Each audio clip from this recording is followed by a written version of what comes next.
memòries són un element de comunicació bàsic per generar confiança.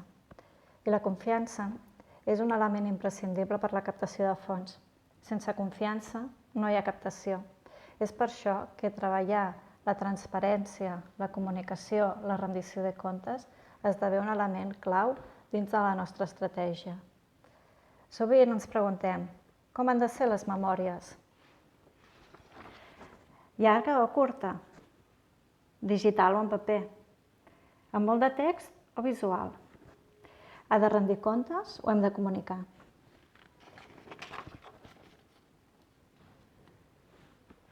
Són preguntes que necessiten una bona reflexió. És per això que abans de començar-nos a treballar, aquestes preguntes existencials necessiten respostes existencials. No és fàcil, però hi ha un principi bàsic que hem de conèixer, i és per què la volem i per qui la volem. Aquestes preguntes ens ajudaran a fer una bona memòria. Per què? Doncs perquè si no sabem a qui volem arribar, serà difícil saber si la memòria la necessitem en digital o la necessitem en paper, si ha de ser llarga o si ha de ser curta.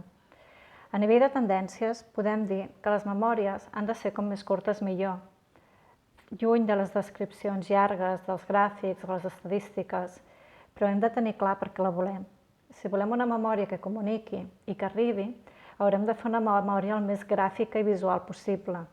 És per això que aquestes preguntes són tan importants. Si volem arribar a moltes persones, que seria aquí baix, la quantitat d'informació que hem de donar ha de ser molt petita. Si volem oferir molta informació, el que passarà és que arribarem a poques persones. Per què? Perquè no hi ha ningú que pugui assumir molta informació. O en tot cas, algú que busqui alguna cosa molt específica, però serà difícil. El més normal és que la gent amb poca informació en tingui prou. Poca informació, que vol dir quedar-nos aquí, ens permet arribar a molta gent. Això no vol dir que haguem d'amagar informació, sinó que hem de seleccionar aquella informació que serà rellevant pels nostres públics. Si creiem que el nostre públic és un públic molt específic, molt expert i que vol una informació molt rellevant per a ells, segurament ens haurem de posar aquí. Però igualment les preguntes continuen sent les mateixes. A qui volem arribar i quina és la informació que li donarem? Per tant, si estem parlant amb captació i volem arribar a un màxim de nombre el més elevat possible de persones, haurem de donar poca informació. O si estem pensant en una estratègia de grans donants, segurament la quantitat d'informació que haurem de donar serà aquí. Però hem de saber exactament a qui volem anar per després pensar què és el que els hi volem dir.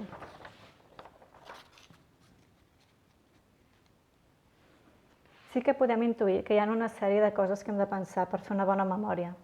Per exemple, com més visual sigui, millor. Visual vol dir utilitzar destacats, utilitzar fotografies, utilitzar infografies. Per exemple, una bona recomanació seria fer una infografia amb les dades de tota l'entitat durant un any. Quantes persones hem atès? Quines són les principals activitats? Quants usuaris respecte a l'any passat hem atès de més? Quins són els nostres fets diferencials, els nostres valors? Per tant, tenim una oportunitat de construir una memòria que expliqui no només qui som i què fem, sinó també què és el que hem de fer per generar confiança i què és el que estem aconseguint, quin és el nostre impacte.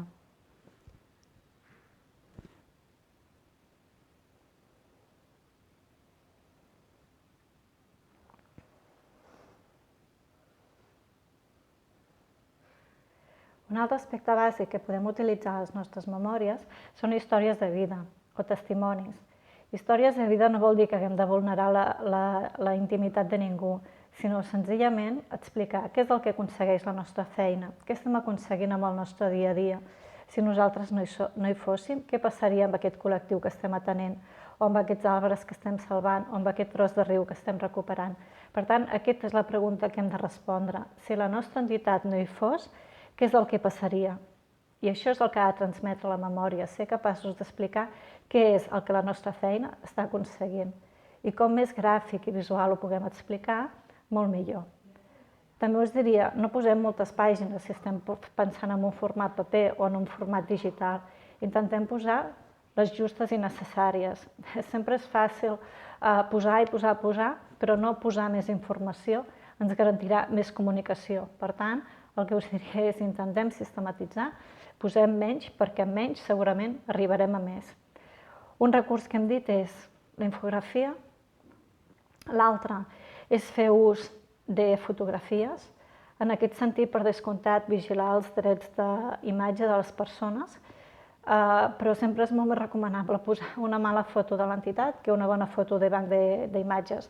Per tant, anem treballant el tema fotos durant tot l'any per tenir el màxim de recursos possibles a l'hora d'elaborar la memòria. També és important treballar el procés, anem pensant en la memòria durant tot l'any, no només en el moment de fer-la. Si trobem testimonis, si trobem fotografies, si trobem altres recursos que creiem que poden ser d'interès, els anem guardant i en el moment de fer la memòria els recuperem.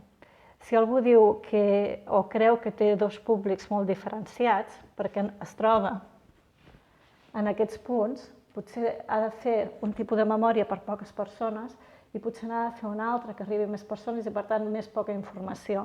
El que vull dir amb això és que potser necessitem fer dues memòries diferenciades. Si aquest és el cas, l'únic que passarà és que tindrem més feina, però és perfectament possible fer-ho.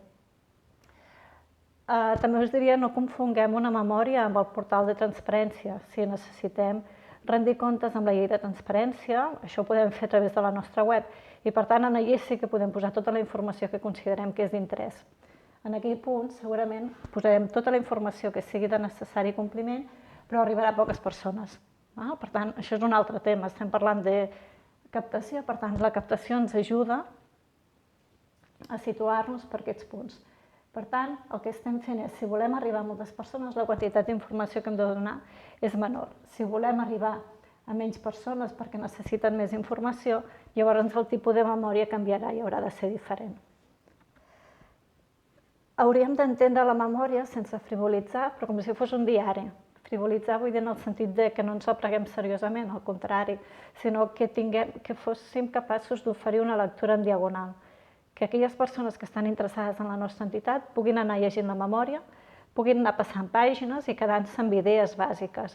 O si és en format digital, que puguem llançar imatges i que les persones estiguin recollint aquestes idees bàsiques que volem transmetre.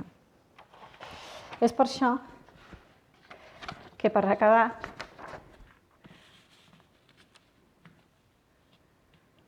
a nivell de recomanacions podem dir que utilitzem tots aquells recursos que permetin una lectura en diagonal. Per això l'ús de fotografies, destacats, infografies.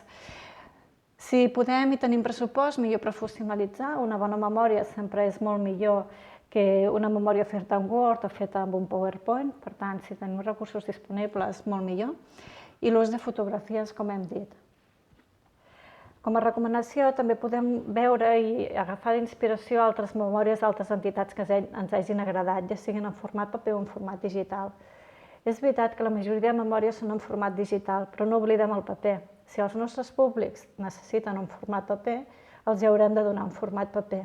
És per això tan important tornar a les preguntes de per què i per a qui.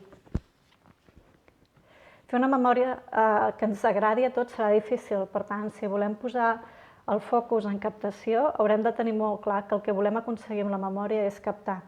Si volem rendir comptes i que el finançador estigui content, això serà un altre tipus de memòria.